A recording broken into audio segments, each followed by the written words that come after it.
So I thought I'd come to Fort Amherst today and see what's here.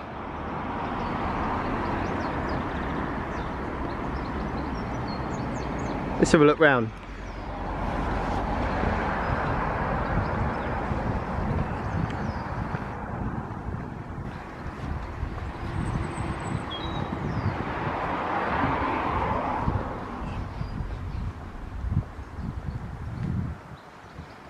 Lots of old barrows for cannons.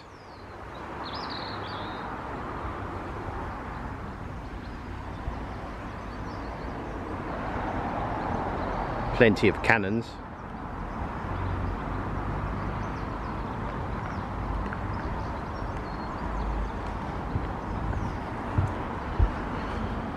Looks like possibly some old dragon's teeth there, little tank stoppers.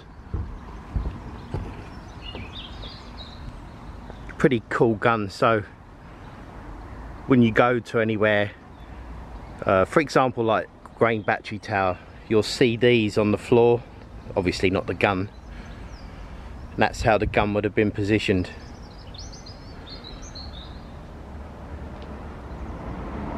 There's a lot of places you'll explore and you'll see these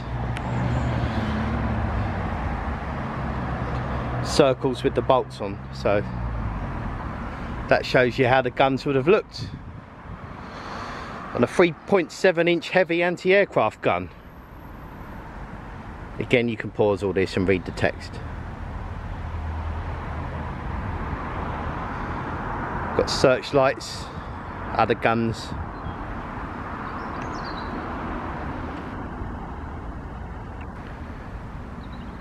Let's go check out what else is there.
So I'm up here at the top now. This is the Belvedere Battery, occupied a central point above Chatham.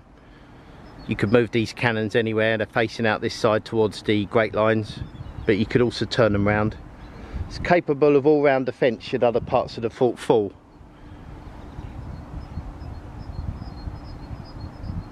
And it has ditches and ramparts on all sides. So I'm going to check out this walkway now, have a little look over there.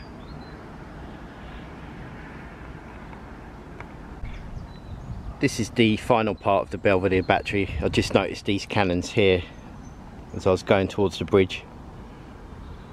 I think this is the spot where a lot of the urbexing takes place. I think you could drop down there and try to get in the tunnels.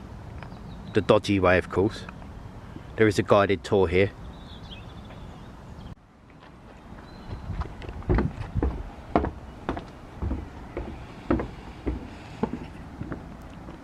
So it looks like there's a new project taking place here.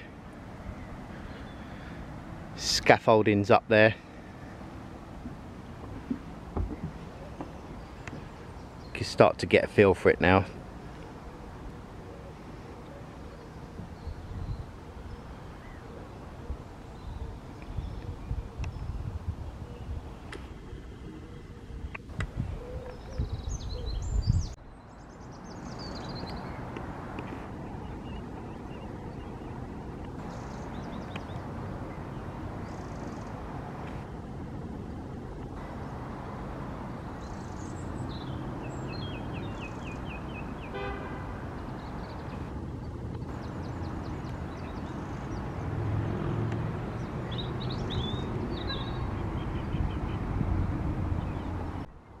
So when you're here, you can see the Belvedere battery there. Cannons pointing towards Great Lines now. They can be turned around to protect the Medway and Chatham Dockyard. And the scaffolding work is lottery funded. That's restoring the spur battery, which is what these guns here, the Belvedere battery, would have protected. And if those batteries, the other smaller batteries down below, would have fallen, then you could pretty much say that the Belvedere battery up here could hold its own.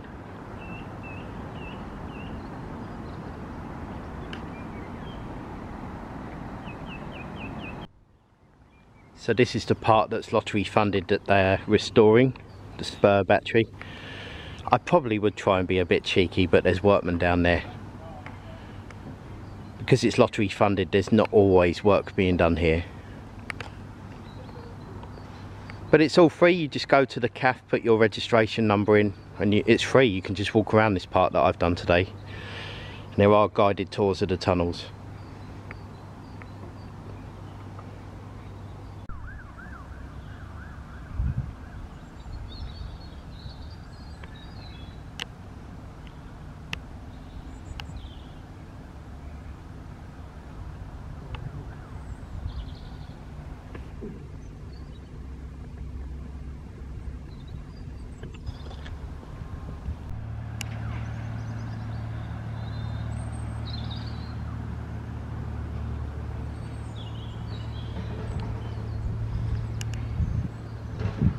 More defences here this side. There's quite a few entrances, so if you come, always be aware that there's quite a few ways in. There's ways in from the Great Lines, and I'm up on this other side bit that I've just discovered.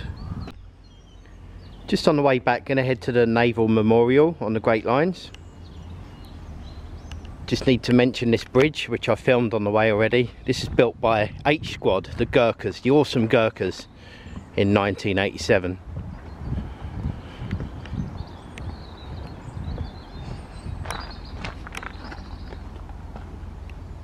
Love the Gurkhas. I've got a lot of respect for these guys.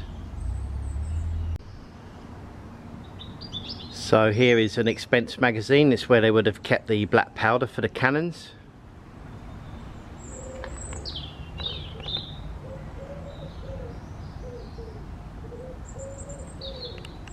And this is the upper barrier battery.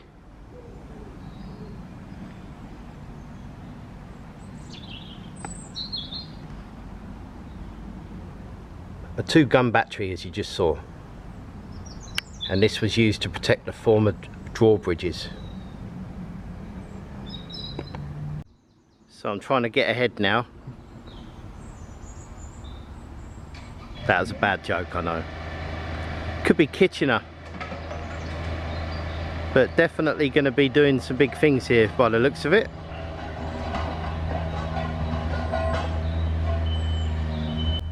And so the 4 cannons on the way up, that's the upper Cornwallis battery. And my God, you could almost aim it to take out the Pentagon there, couldn't you?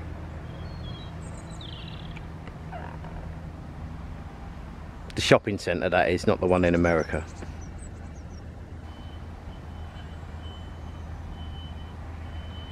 So again, this is the expense magazine for the Cornwallis battery.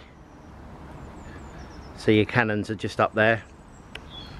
And this is where they would have stored all the powder, cartridges for the 4 guns. And they wore spark-proof clothing. It's incredible, really cool. Can't really see much, but that's where the goodies were kept in there. Upper Cornwallis Battery Expense Magazine. Just on the side here. Well ventilated on the side. There's two vents there at the front. And there's the cannons up there.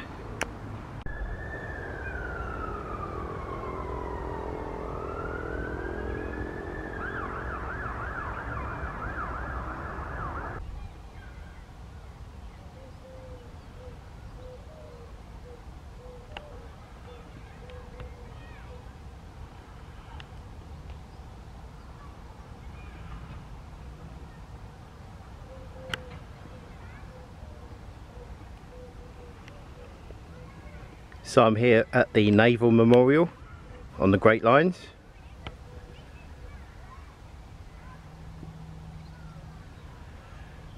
All the names are on the obelisk.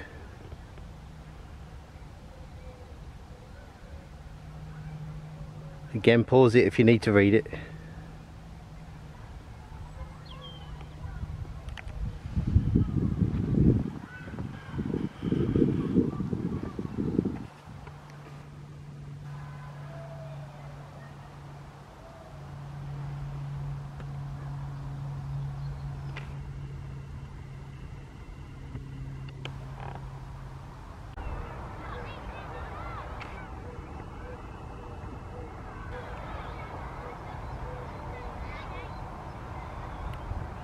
Guarded by two epic lions.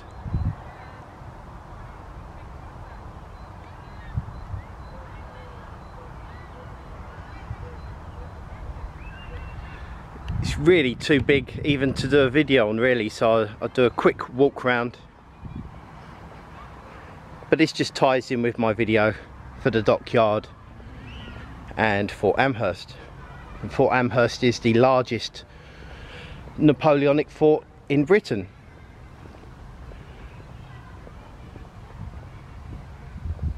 Well worth having a look, and it cost me nothing.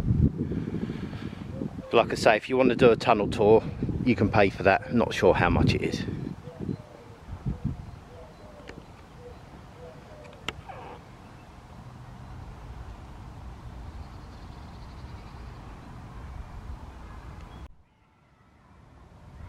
Caroline Edwards was never found. She was aboard HMS Natal when it exploded while anchored in Cromarty, Firth, north of Inverness. She is commemorated on panel 15. It's quite a touching story about some of the bodies here were never found. I should think quite a lot, hell of a lot. Here's a bit of the history. This monument was unveiled in 1924, and then there was a Second World War extension, and that was opened and unveiled by Prince Philip in 1952.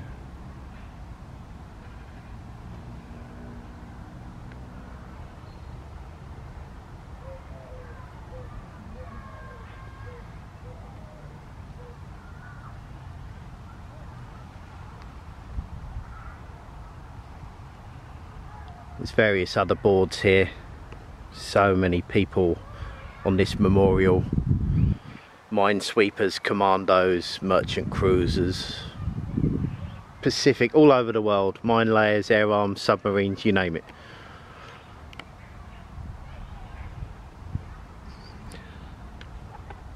Okay, that's the memorial done.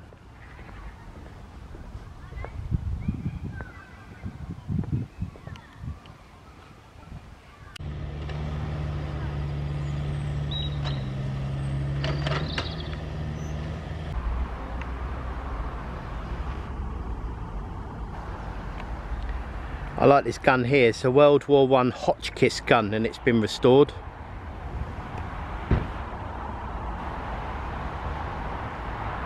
From the local ironmongers, they funded it. I think that's a really great thing to do.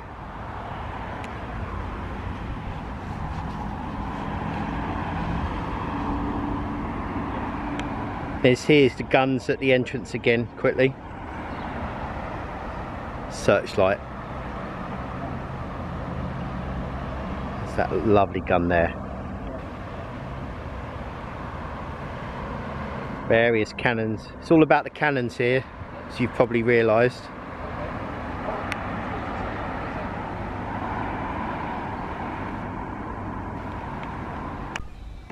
So I've come to the Garrison Church of St Barbara. This church has strong associations with the nearby Army Barracks and the Royal School of Military Engineering. Let's go and have a look round.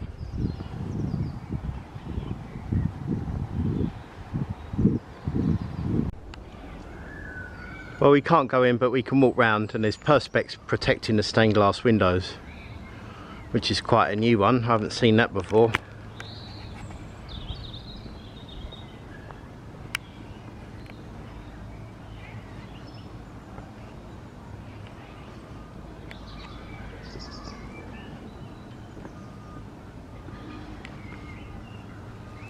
I like these parts that come out and arch down, really good.